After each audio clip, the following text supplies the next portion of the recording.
Fala, meu povo! Aê! Sejam muito bem-vindos ao Coxinha XP em Casa. É um prazer fantástico e maravilhoso receber você por aqui. E não tem como ser Coxinha XP sem a nossa exuberante, maravilhosa, estonteante, salve, salve Brasil, plateia virtual! Eu vou chamar uma pessoa aqui na plateia pra bater um papo. E aí, Dudu? Tudo bem com você, Fala, cara? Panda. Tudo bem, graças a Deus. Obrigado por querer fazer parte aqui da nossa plateia virtual do Coxinha XP. É um prazer. A gente vai falar um pouquinho de cinema daqui a pouco, cinema da década de 90, como é que é trabalhar com isso. Só que a gente, do lado de cá, a gente só assiste. Qual é a primeira experiência que vem na sua cabeça de cinema brasileiro? Cara, o primeiro filme que eu assisti no cinema foi o Noviço Rebelde, com o Renato Aragão, Dedé Santana. Eu era fã dos Trapalhões, né? Porque eu tinha gravado grande parte dos filmes dele que passava na sessão da tarde e tudo. Então tinha aquela eu com 7 anos, pô, vou poder assistir o filme do Didi e do Dedé no cinema, né? Era marcante naquela época, né? Peguei a parte dos anos 80, mas nos anos 90, a primeira experiência. E meu irmão, que também era fã, e eu pude ter essa experiência, né? Porque foi grande parte da infância das crianças. Então eu tinha 7 anos, falei, caramba, uma experiência legal. Vou ver o Didi, vou ver o Dedé. Já alguns Zacarei já tinham morrido, mas vou ver Sandy Júnior também, que era parte da minha infância, que tava no filme também. Eu junto tudo, né? Foi uma nostalgia e uma experiência muito legal. Que os Trapalhões ainda faziam sucesso, né? Inclusive, há pouco tempo a gente viu o documentário da Sandy Júnior, da Sandy e do Júnior. Eles falaram sobre a gravação desse filme, a loucura que era na época, porque foi um boom de cinema brasileiro, né? Sim. O mercado mudou do Sim, cinema brasileiro nessa época, mais ou menos. Trapalhões dominava com todas as forças possíveis o cinema. Todo mundo queria ver Trapalhões no cinema. Então foi um pouquinho realmente de levar o cinema para o povo brasileiro e se iniciou na década de 90. Porque o cinema brasileiro tava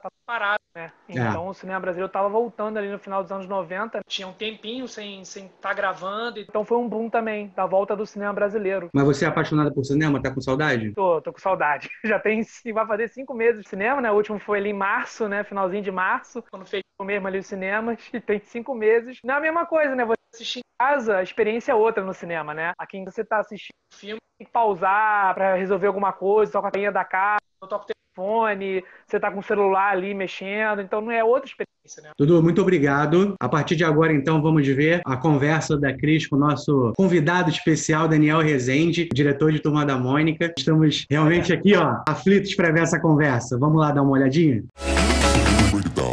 Para começar, eu queria saber como que é a história do audiovisual na sua vida, se você sempre sonhou trabalhar com isso, se foi uma coisa que aconteceu naturalmente, você contar um pouquinho da sua trajetória, assim, como que você virou esse monstro do cinema nacional. Trabalhamos com termos assim aqui. Monstro? Exato. Aonde? Você mesmo. Bom, primeiro, obrigado. Eu, desde moleque, os primos, meu irmão, meus primos, eles queriam ir pra praia, queriam ir pra piscina e eu queria ir pro cinema. Não tinha nem videocassete em casa, mas tinha na casa da tia, eu ia visitar a tia pra ver filme. E aí um dia eu saí do cinema quando eu vi os Goonies, falei, é isso que eu quero fazer da minha vida. E sempre sonhei, só que, né, quando eu entrei na faculdade, primeira metade dos anos 90, não tinha cinema no Brasil, né? Não se falava em cinema, não era carreira fazer cinema, né? O cinema tava parado, inclusive. Então eu comecei pela publicidade, um caminho natural ali dos anos 90, as pessoas migraram todas para publicidade, foi onde eu conheci o Fernando Meirelles, onde eu comecei a trabalhar com os comerciais dele, eu comecei a montar os comerciais do Fernando Meirelles, até que um dia ele me chamou para fazer o Cidade de Deus, e aí foi esse pulo, que na verdade não foi nem um pulo, né? Foi uma catapulta, assim, pro mundo do cinema. Eu queria falar exatamente sobre esse início como editor, montador, assim. Hoje em dia muita gente começa por esse caminho realmente, né? Brincando nos programas em casa, fazendo ali suas próprias criações e postando no YouTube, esperando o feedback da galera para poder continuar e talvez procurar outros caminhos. Essa é uma pergunta que veio, inclusive, da galera. Você tem alguma dica para esse pessoal que está na tentativa e erro em casa? Quando eu fui para a faculdade, quando eu comecei a querer trabalhar com isso, não existia essa quantidade de recursos, de equipamento, disponibilidade, e mais do que equipamento era caro, equipamento eram poucas pessoas que tinham, mas mais do que isso, que era mais complicado, os meios de exibição não eram acessíveis, né? Acho que essa era a grande diferença para hoje em dia, onde você tem um estúdio na sua casa e você tem um exibidor livre, de graça. criança, então era muito mais difícil. E as pessoas me perguntam muito sobre dica, como se a gente pudesse dar aquela formulinha mágica que vai poder transformar a vida da pessoa. Gente, não tem, tá? Não tem a formulinha mágica. O que tem, o que eu posso dizer, são duas coisas. Primeiro, se você faz porque você acredita, e se você faz com verdade, com amor aquilo, com dedicação, porque isso leva ao esforço, à dedicação. Se você faz com verdade, a chance é maior. E a segunda coisa é, se aparece alguma oportunidade, abraça ela com todas as forças. Não quer dizer que ela vai dar certo, mas se você não tiver verdade e não abraçar a oportunidade, os recursos, quando eles são mais plurais e mais difundidos, ele também aumenta a sua competição, né?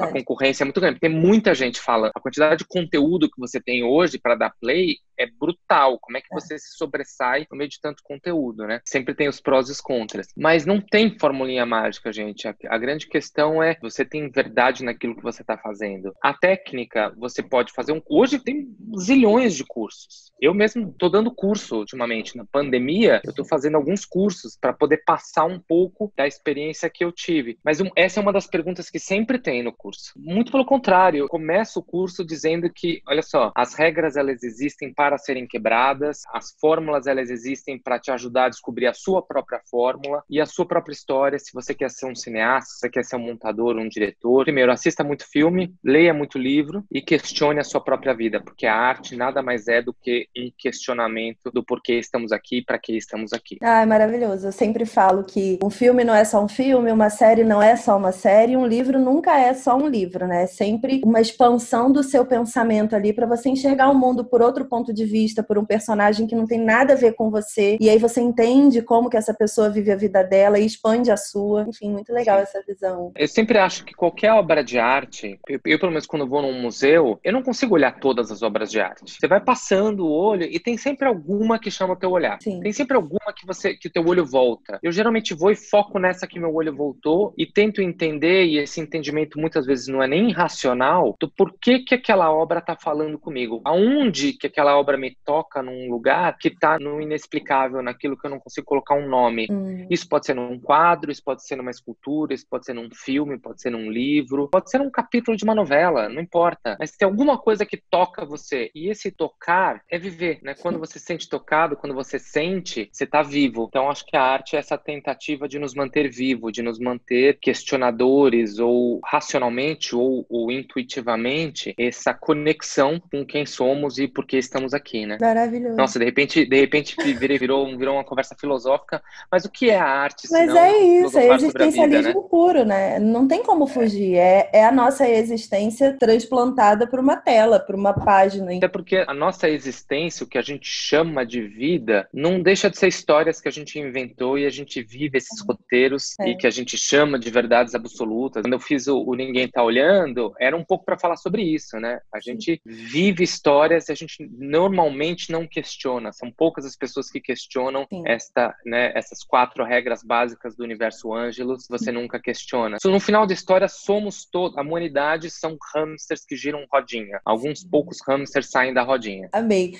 A gente vai falar de Ninguém Tá Olhando já, porque você deixou um vazio no nosso coração aqui. Olha, eu garanto que somar todos esses vazios aí não dá o vazio que ficou aqui. Mas eu imagino. Fico feliz de saber que esse vazio não é solitário. Não é solitário, pode acreditar nisso.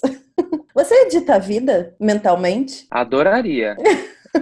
Mas você fica olhando assim algumas conversas e fica tipo, eu tiraria essa parte da conversa, talvez editaria essa parte. Mas será que a gente não faz isso? Porque o nosso cérebro tem coisas que a gente não dá atenção e tem coisas que a gente dá atenção, né? A gente filtra, que não dá pra gente prestar atenção em tudo. Não deixa de ser uma edição da vida, né? O nosso cérebro, porque editar é isso, é você tira aquilo que o espectador não tem que prestar atenção. Sim. E você seleciona por que eu corto pra cá e depois eu corto pra cá, por que eu dou um close, por que eu dou no aberto, é porque eu tô chamando a sua atenção para determinados aspectos para contar aquela história daquele determinado jeito. que é sempre, de alguma forma, a visão do diretor, ou pelo menos deveria ser. Mas o fato é, a gente faz isso talvez na vida, né, de alguma forma. Eu acho que isso tá muito na cabeça do editor, é muito doido, assim, a gente fica às vezes olhando, botando uma trilha sonora, fazendo umas coisas assim, muito mentalmente ali nas coisas. É escolha, né, o trabalho do editor é o trabalho da escolha, ele escolhe o que as pessoas vão ver, ele escolhe aquilo que vai virar filme, e ele deixa fora aquilo que não pertence ao filme. Então, de certa forma, e um pouco a gente faz na vida, né, você escolhe acordar mais cedo ou mais tarde, você escolhe que roupa que você vai colocar, você escolhe parar o dia pra gente estar aqui conversando, são escolhas, né? Para mim, os dois grandes marcos do cinema nacional e da atenção do público geral para o cinema nacional foi Central do Brasil, que todo mundo falou, calma, tá acontecendo alguma coisa aqui que a gente sabe fazer muito bem. E depois, óbvio, Cidade de Deus, que a gente falou, estamos fazendo muito bem e estamos sendo premiados por isso. Então a gente sabe fazer bem mesmo. E hoje em dia é muito múltiplo a quantidade de produções, né? A gente não tem só os textões do Brasil, como são Central do Brasil e Cidade de Deus. A gente tem outros perfis, outras histórias que estão sendo contadas ali, que batem recordes, como os filmes do Paulo Gustavo, por exemplo, que aqui no Brasil tem mais audiência do que os filmes dos Vingadores, sabe? Que é um fenômeno internacional. Você que viveu quase que a linha do tempo dessa construção aqui do cinema nacional, como que você enxerga hoje o público brasileiro com o cinema nacional? Para você evoluiu a autoestima do público? Não tenho a menor dúvida que evoluiu, como eu falei, quando eu fui fazer faculdade, não tinha. Eu cresci vendo o filme dos Trapalhões. Todo ano lançava um filme novo dos Trapalhões, todo ano tinha, e era cinema de rua. Era uma fila que virava o quarteirão. Eu me lembro de ficar no quarteirão para pegar, de esperar a próxima sessão, porque aquela sessão estava lotada. Eu acho que essa época, a gente de alguma forma voltou um pouco disso, porém, num outro tempo. Quando os filmes dos Trapalhões estavam no cinema, você tinha uma televisão em casa com 6 canais. Hoje você disputa o seu tempo com Instagram, Facebook, YouTube, WhatsApp, todos os streamings. Mas quando a gente fala de audiovisual, que inclui YouTube, Instagram, streaming, cinema, televisão aberta e TV a cabo, você hoje tem audiovisual brasileiro que não se restringe apenas a alguns poucos filmes ou a Rede Globo. Tem questões? Muitas. Tem qualidade? Algumas tem, algumas não. Normal, como qualquer cinema do mundo. A grande questão, eu acho, do cinema nacional é que o ser humano é paradoxal por natureza. Somos um grande paradoxo. Por mais que as pessoas falem, nossa, o cinema nacional melhorou muito, essas mesmas pessoas têm preconceito com o cinema nacional. Ainda você escuta hoje que o cinema nacional é só droga, sexo e violência. E você tem isso no cinema nacional. Por que você tem isso no cinema nacional? E no cinema do mundo, né? Você assiste esses filmes americanos cheios de droga, violência e sexo, mas não está estigmatizado. Você tem isso, mas como você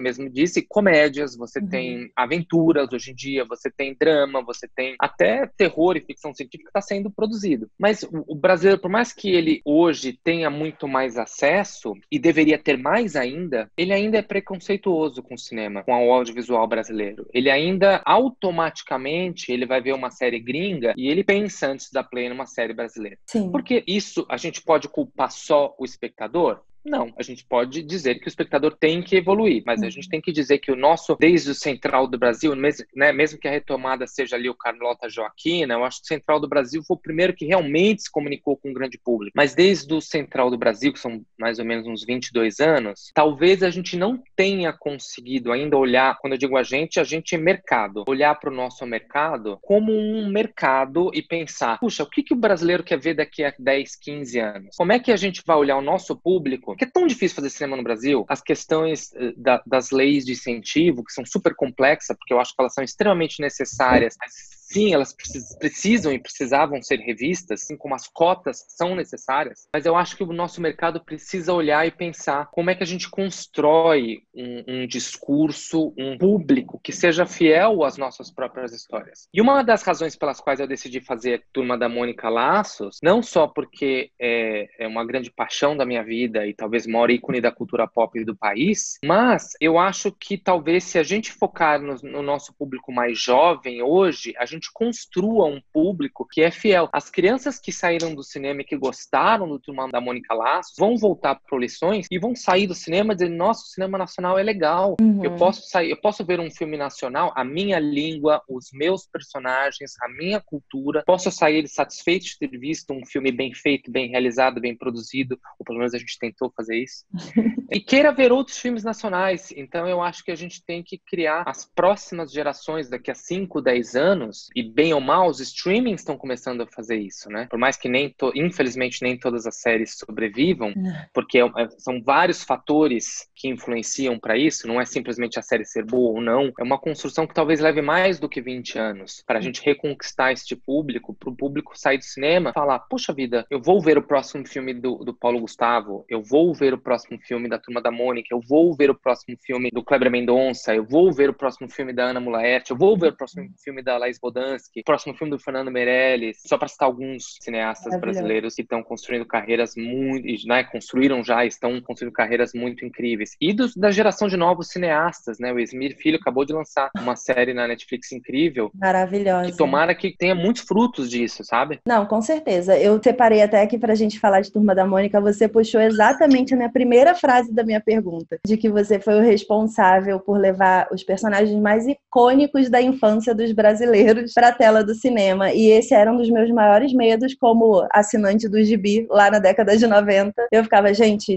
ninguém pode fazer um live action da Turma da Mônica porque não vai acertar. Essa era, assim, uma certeza que eu acho que quase todos os fãs tinham dentro do coração, de medo até, né? E como é que foi essa responsabilidade que eu peguei? Então, parecia que eu tava vendo um vídeo caseiro, sabe, da minha infância. Era como se você tivesse colocado na tela exatamente como eu imaginava o bairro do Limoeiro. E isso é muito gostoso, né? Porque era minha infância, era a forma que eu via tudo aquilo. O pipoqueiro, a banca de jornal, era tudo tão perfeito. E eu queria saber, e eu acho que sim, pelo que você já falou, se você tem noção da grandiosidade desse projeto que você tocou, assim, porque eu acho que ele mudou muito a vida de muita gente, a forma, exatamente como você falou, de se relacionar com o cinema nacional e de ter segurança nos profissionais do cinema nacional, sabe? Eu acho que faltava isso, a gente acreditar e ter a segurança de que vocês fazem um belíssimo trabalho pensando no público final e não só na produção, tecnicamente falando. Bom, eu vou encarar essa pergunta como um elogio e vou ficar quase vermelho aqui.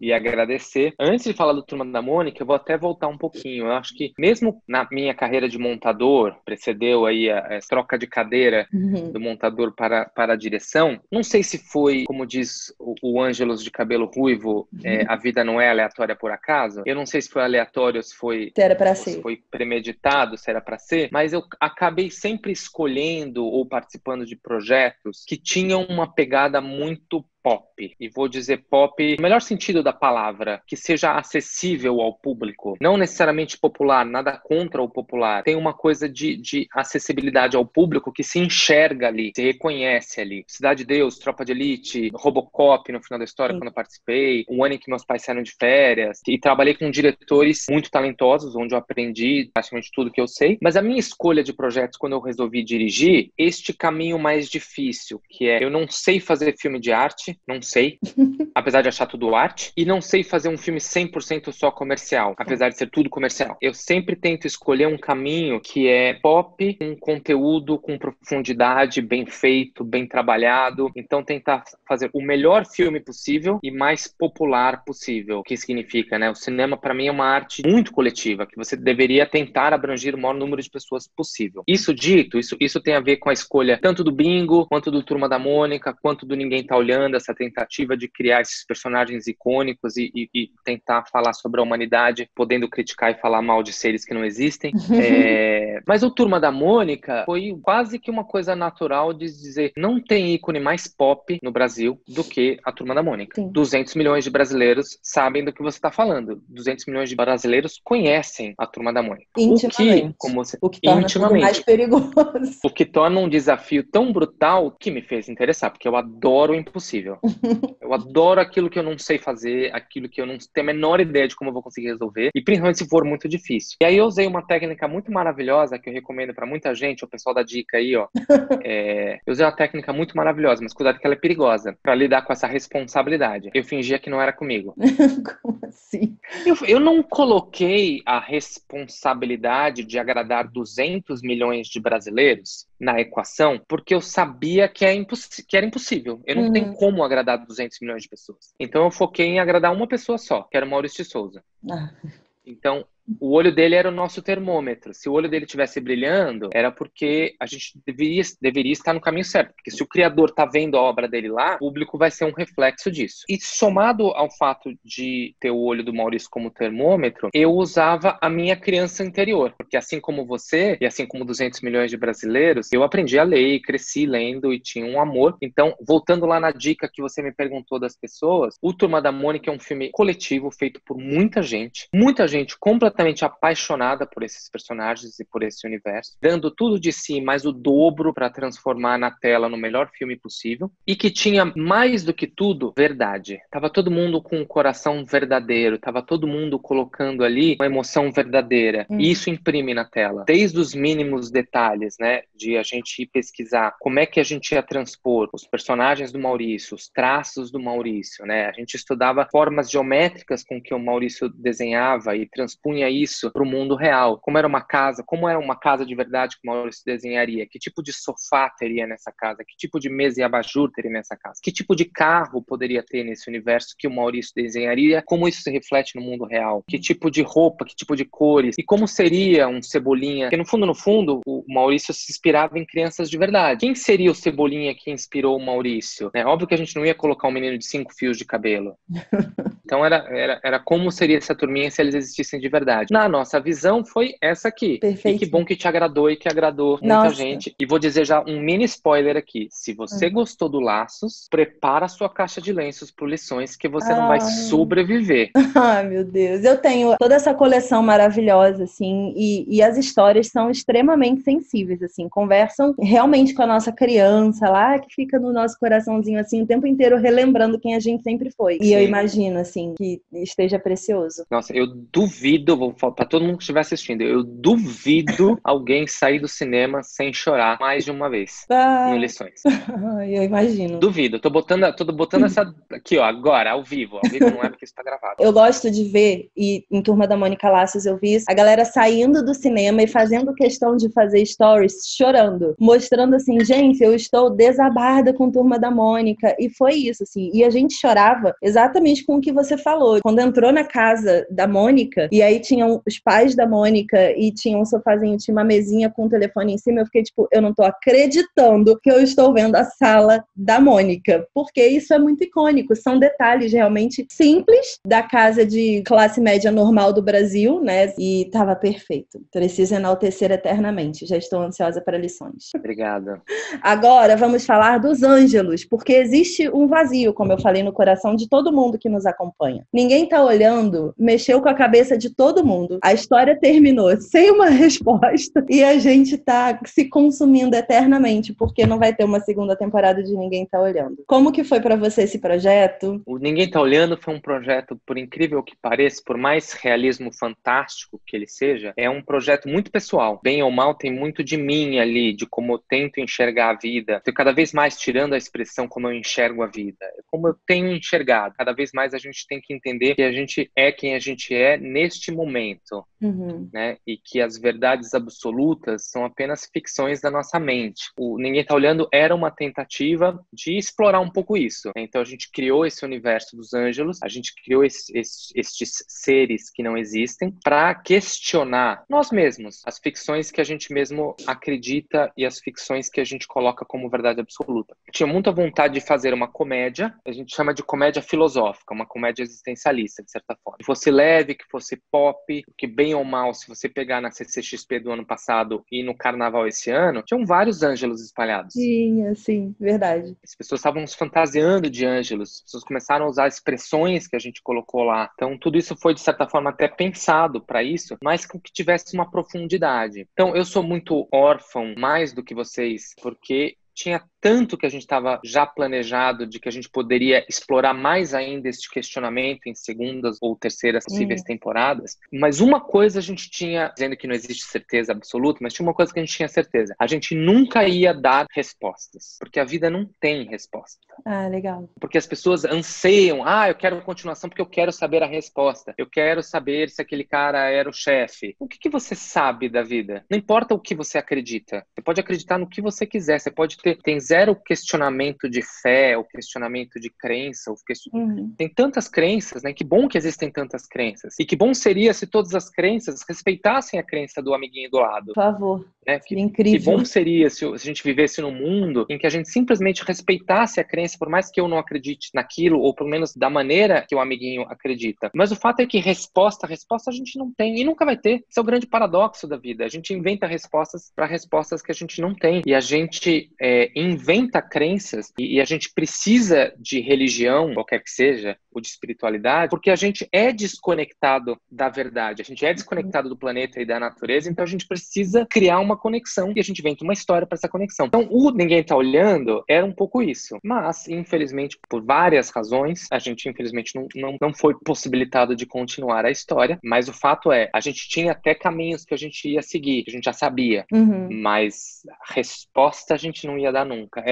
Quando a gente vendeu a série para Netflix, uma das coisas que a gente dizia na Bíblia é uma série de perguntas, não uma série de respostas. Mas isso é legal, porque dá mais corpo para a história, né? Era realmente uma história da gente olhar e ficar se questionando o tempo inteiro sobre as coisas que a gente faz sozinho. Eu acho que quase todo mundo que assistiu a série até hoje faz referência a Ângelus, né? Entrou para o nosso imaginário popular aqui do Brasil já o Ângelus. Que bom. Fico feliz em saber. E você pretende fazer mais séries? Eu vou fazer agora, não como criador, eu tô dando um tempinho porque contar uma coisa pra você, não é fácil não, viu?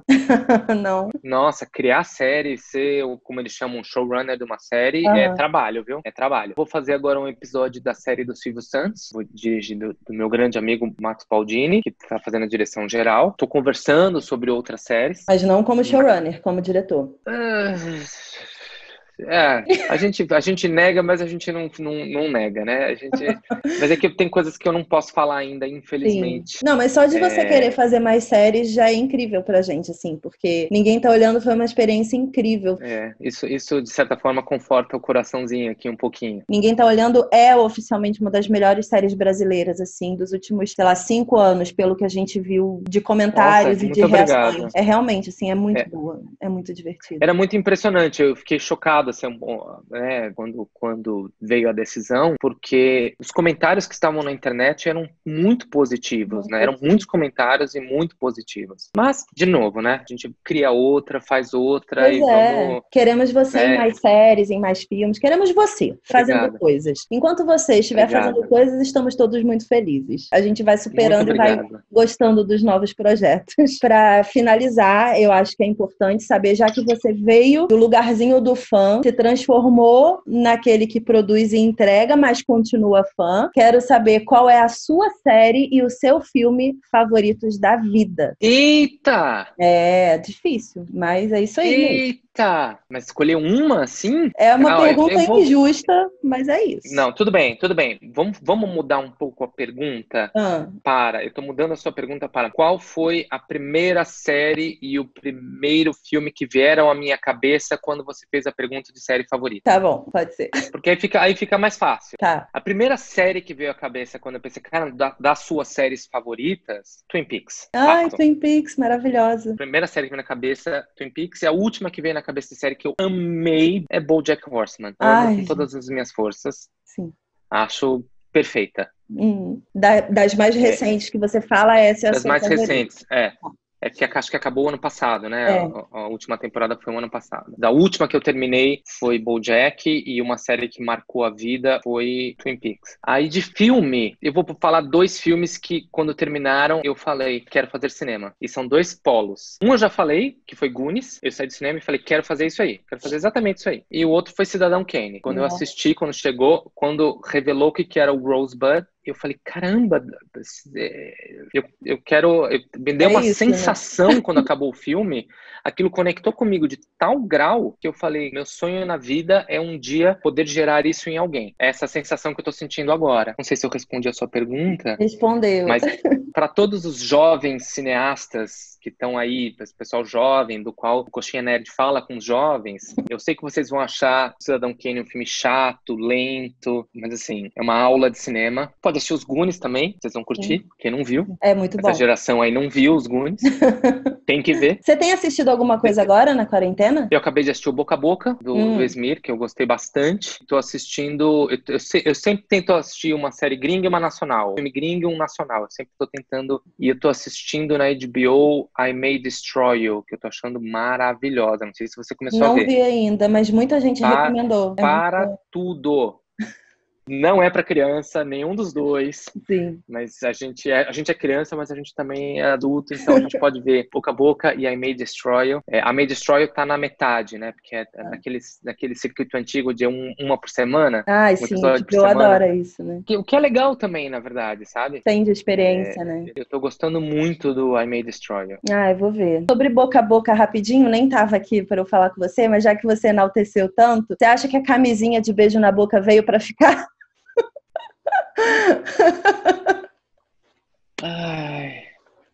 Dá uma angustiazinha ver essa série, não dá? Fala sério. Como diria um Ângelos que eu conheço, ai, meu hamster. Exato. Dá um negocinho no coração, não dá? Eu sei lá, eu só espero que quando essa pandemia, assim que ela passar, infelizmente ela não vai mobilizar tanto quanto deveria, mas a gente precisa rever aqui o nosso planeta, o nosso mundo um pouquinho, né? Assim, sim. Eu sempre digo isso, assim, num momento do planeta, do mundo, quando o mundo para e só consome o que necessita, o mundo quebra, tem alguma coisa errada com o mundo, não com a pandemia. Mas isso que a gente devia estar revendo. A vacina está longe de ser a solução, né?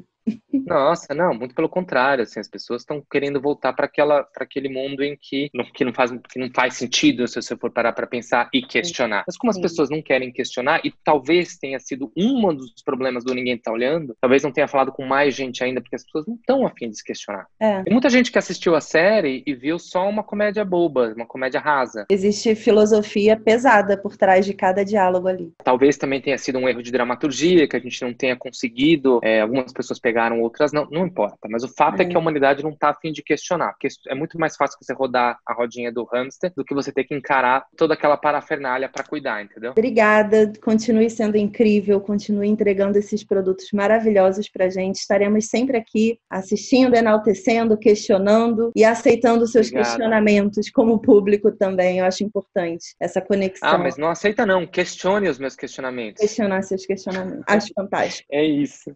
Obrigada. Obrigado pelo convite, tá? Imagina, estaremos sempre aqui. Até já. Valeu. Acabou! Se você curtiu o primeiro Coxinha XP em casa, deixe seu like, se inscreva no canal e compartilhe com seus amigos. Obrigado à nossa plateia virtual! E a todos vocês que estão aqui nos comentários do nosso vídeo. E fica ligado na programação do Coxinha XP, que tá tudo aqui na descrição desse vídeo. Beijos e até a próxima. Tchau!